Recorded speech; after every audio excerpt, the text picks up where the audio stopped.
Welcome to this briefing of the Jerusalem Press Club, JPC. I'm Uri Dromi, and today we are privileged to host General Amos Gilead, Executive Director of the Institute for Policy and Strategy at IDC Herzliya. General Gilead has led a distinguished career for more than 3 decades in the IDF intelligence and in the defense establishment. He was the IDF spokesman and coordinator of government activities in the territories, and Director of Policy and Political Military Affairs at the Ministry of Defense, surely one of the most knowledgeable and experienced experts around. General Gilead, thank you so much for taking the time to be with us. We would like to talk to you about 3 issues: the recent development with the United Arab Emirates, Lebanon, and Gaza, and as we promised, we'll let you go at 12:30 sharp. So let's begin with the UAE deal. Is this a real dramatic breakthrough, as Prime Minister Netanyahu portrays it, or just an outing of the relationship which has been going on for a long time on the radar screen? Go ahead. Well, the question is this a real breakthrough or something we had already under the radar screen, only the outing of it right now? I mean, you can have an intimate relationship, but it's still different from marriage. That's marriage.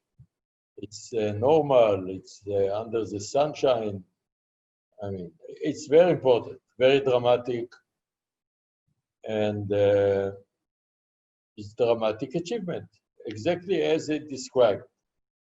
I hope the price is not F-35 and other weapons that might be used against us. But if you ask me whether it is a remarkable achievement, yes, it is.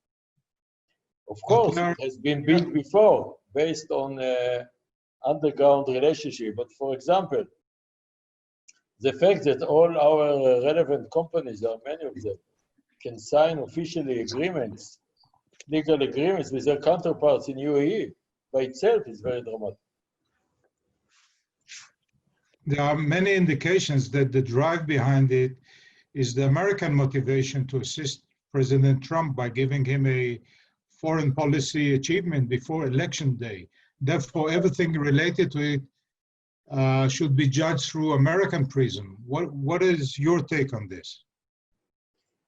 You know, in history, it's not important what is the main reason for something that is historic. We have developed with UAE for long decades very impressive, remarkable cooperation. I'm talking about security and other issues likewise. So whether it serves a president, whatever, it's a president of the United States. First of all, it's important for us and for the UAE. Normalization with Arab countries. This is the 3rd Arab country among so many that is signing peace treaty or normalization, whatever you call it, it's peace treaty with Israel, including embassies, economic relationships, security cooperation, and so on. So whether it serves President Trump or not, in my opinion, it's not important.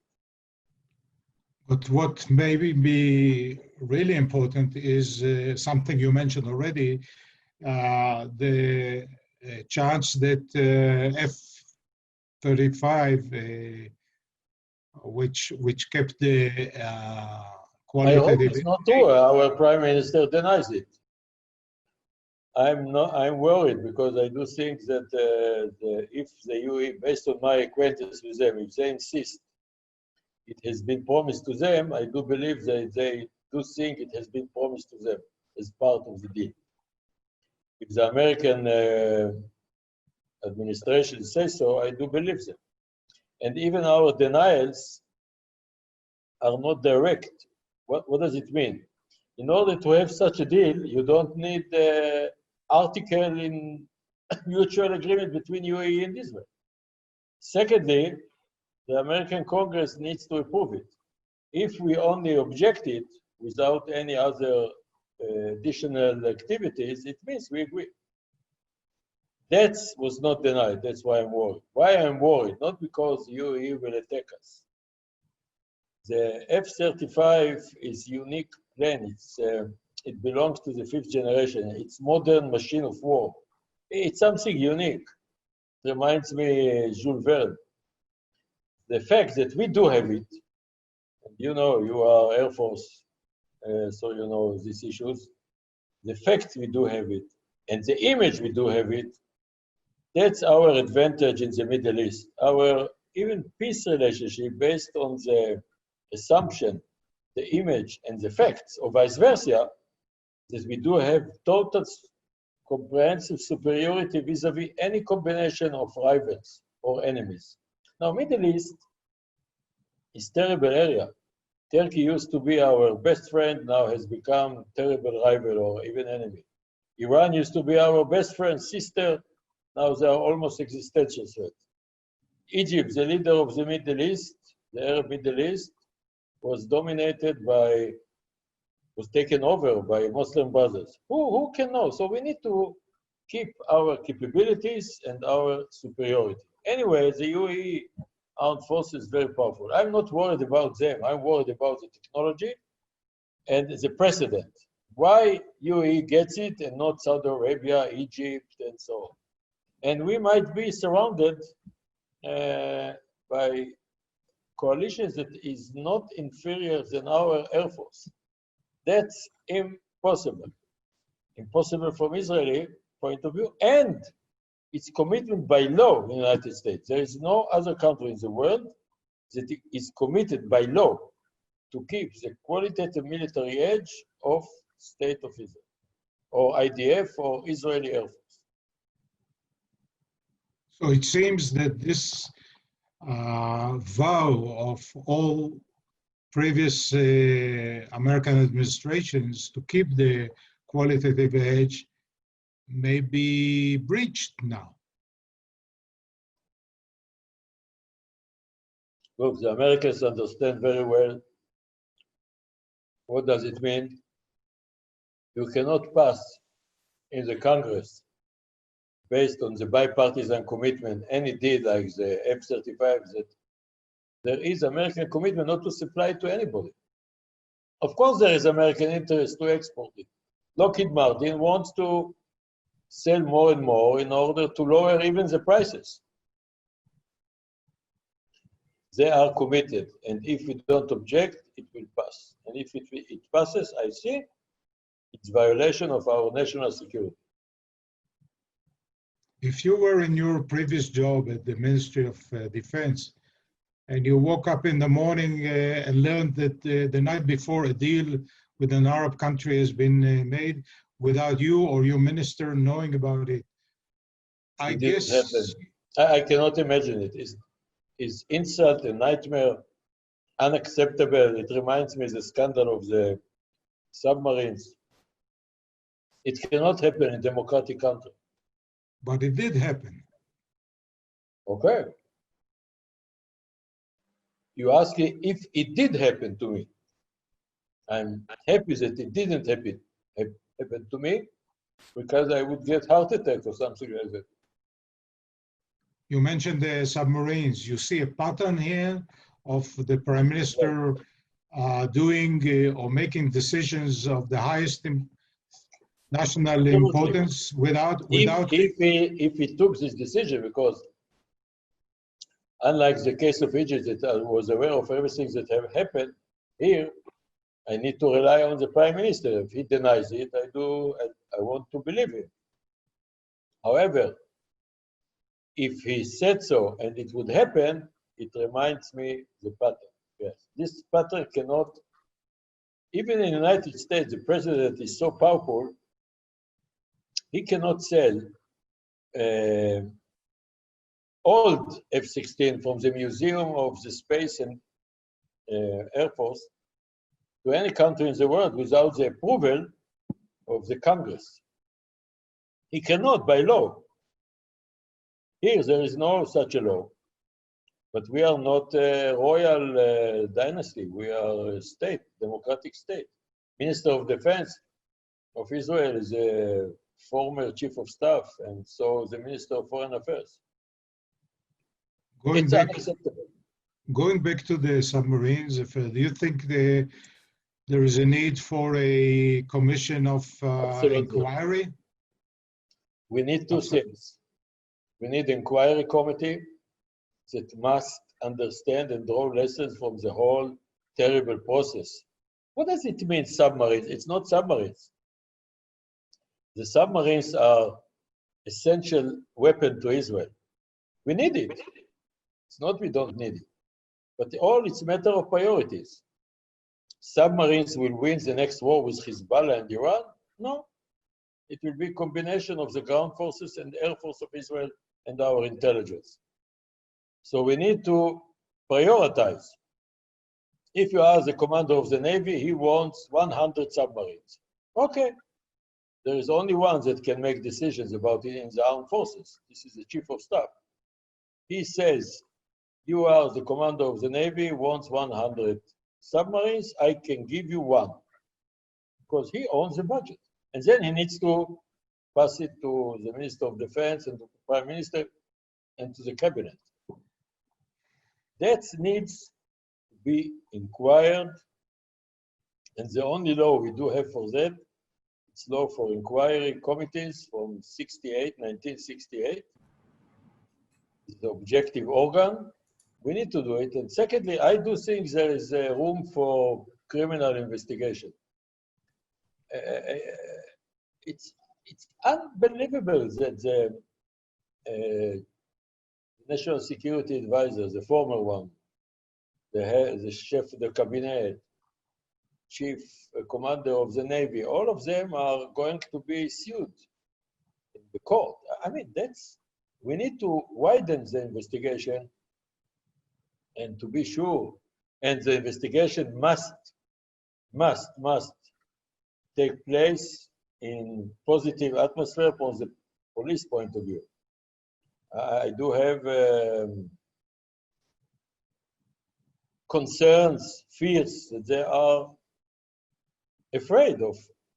I mean, the Attorney General is not allowing them.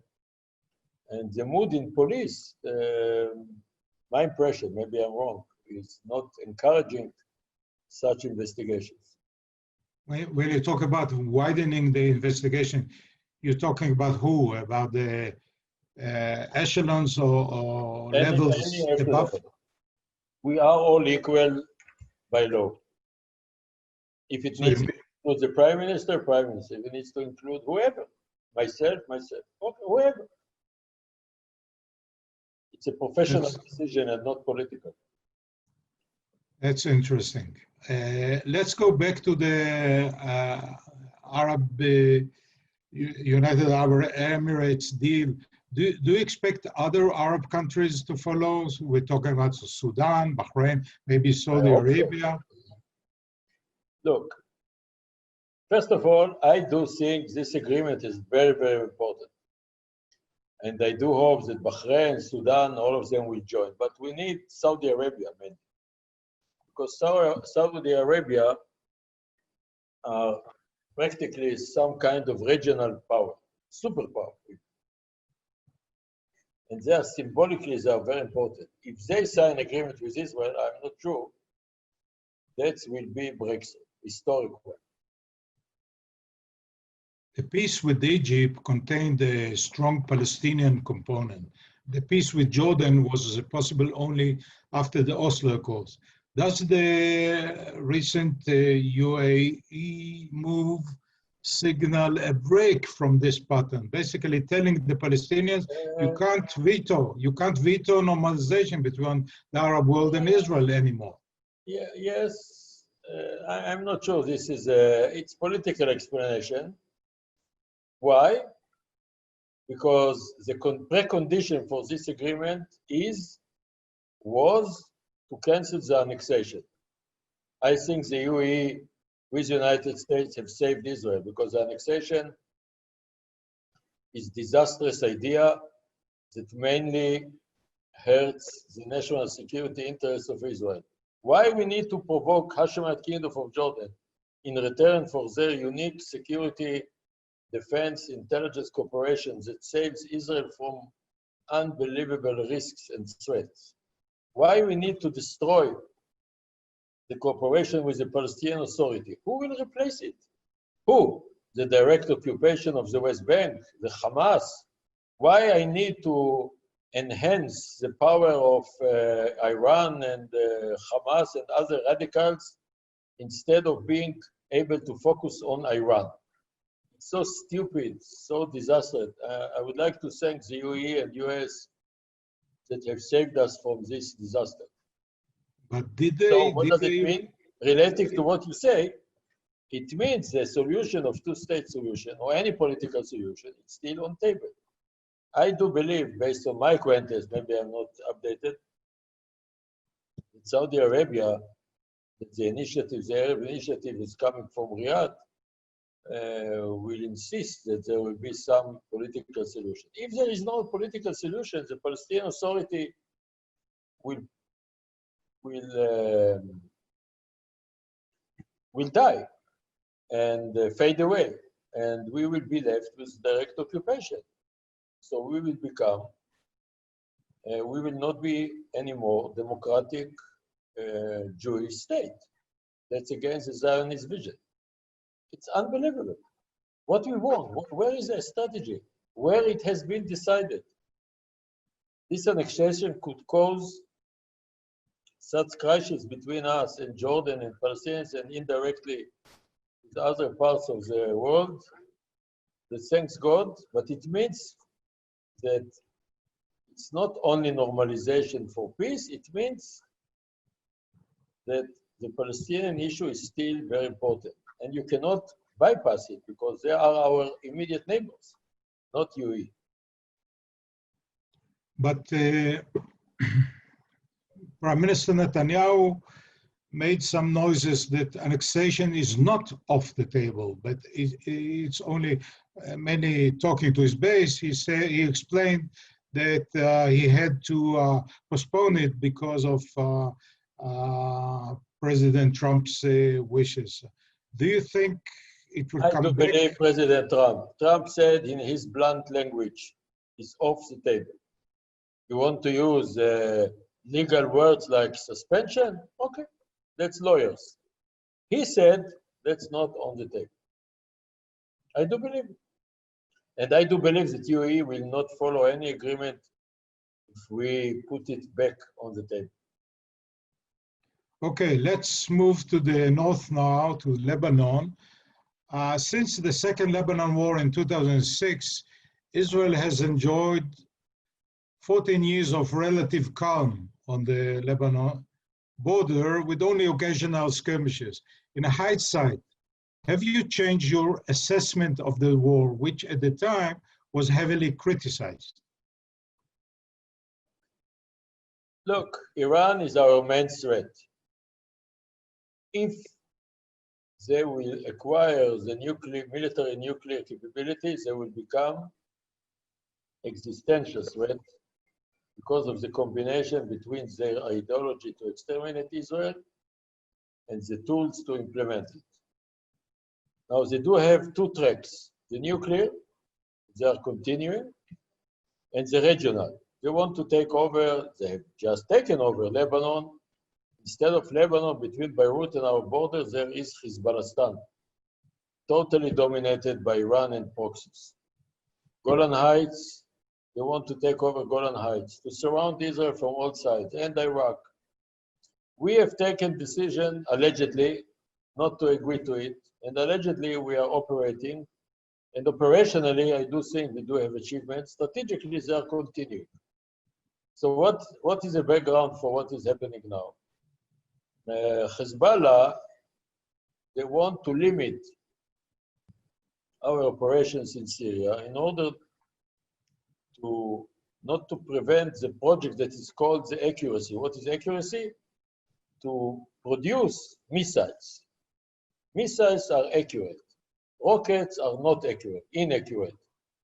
So 150,000 rockets plus missiles that can hit any strategic target in Israel, they want to hit Israel strategically in D-Day in the coming years.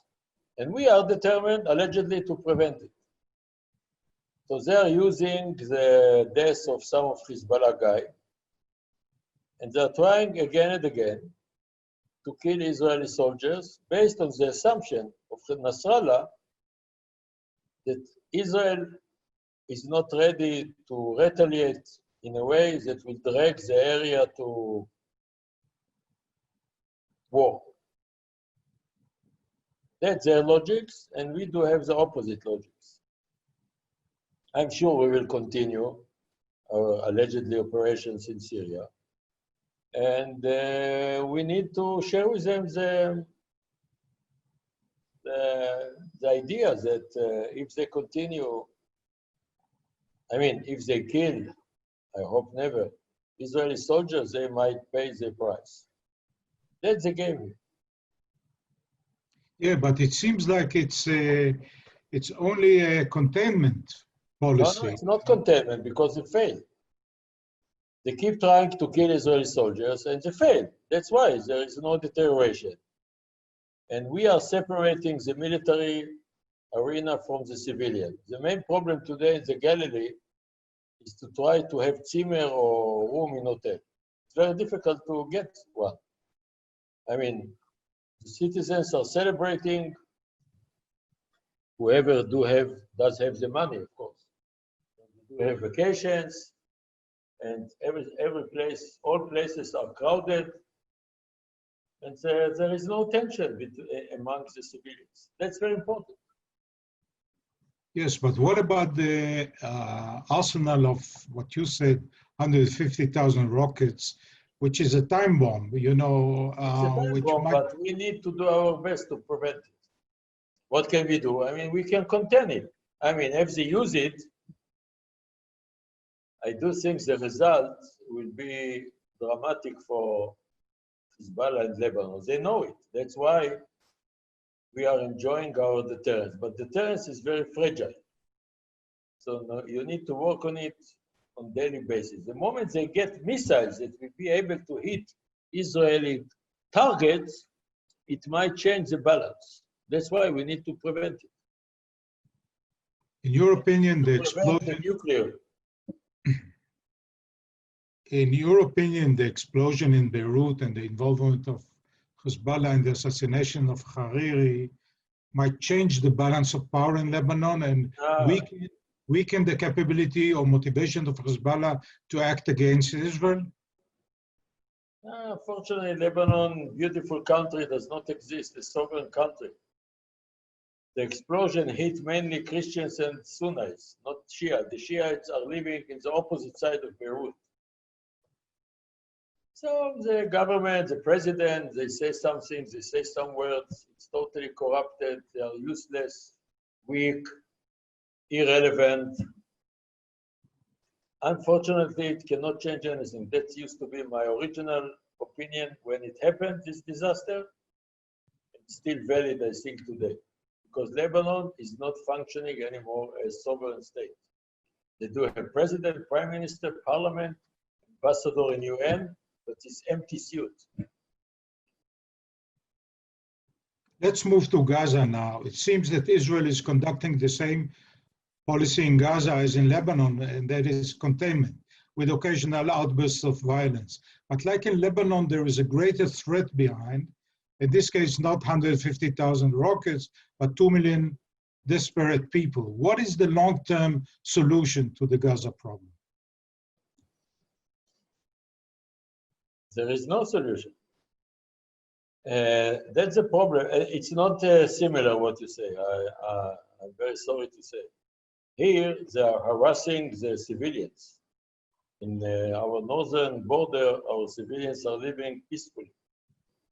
The tourists are coming, and there, as I've said just now, there is no one Zimmer free in the whole northern part of Israel. I mean, for civilians, it's quite area. In the Golan Heights and in the Galilee, in all Galilee.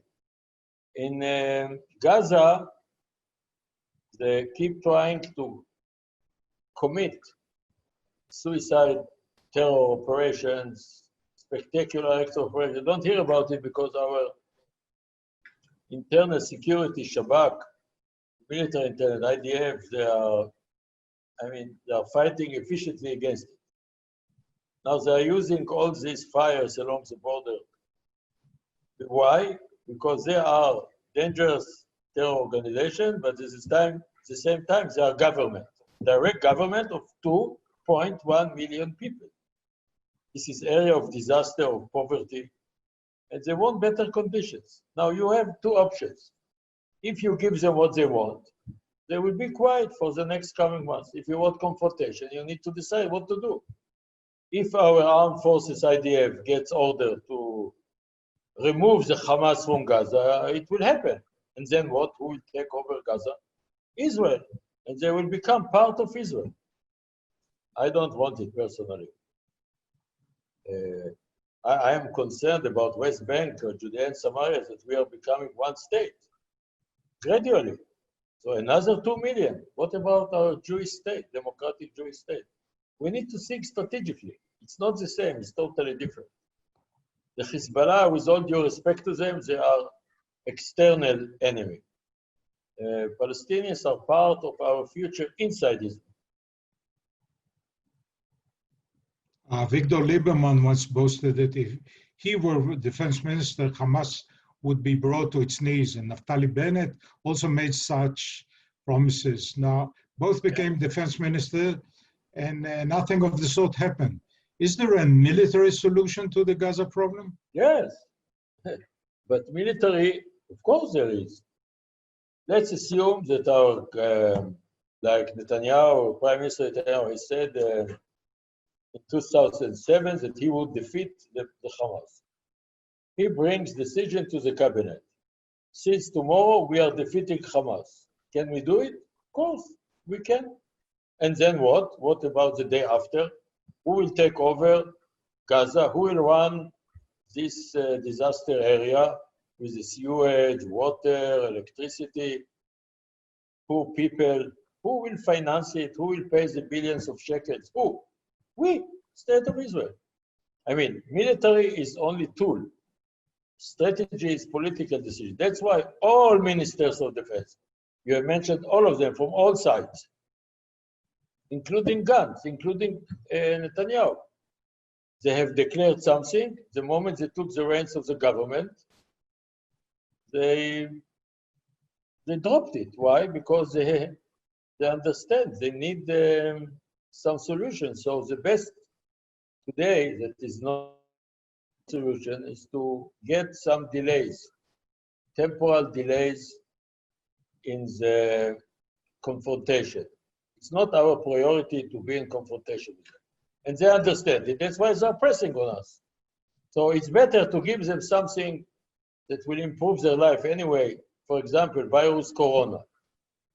The virus corona distinguish between Palestinian and Gaza and Israeli. We are made of the same material. It's our interest that Palestinians will not suffer from this virus in Gaza. So we need to help them if we can. And we can.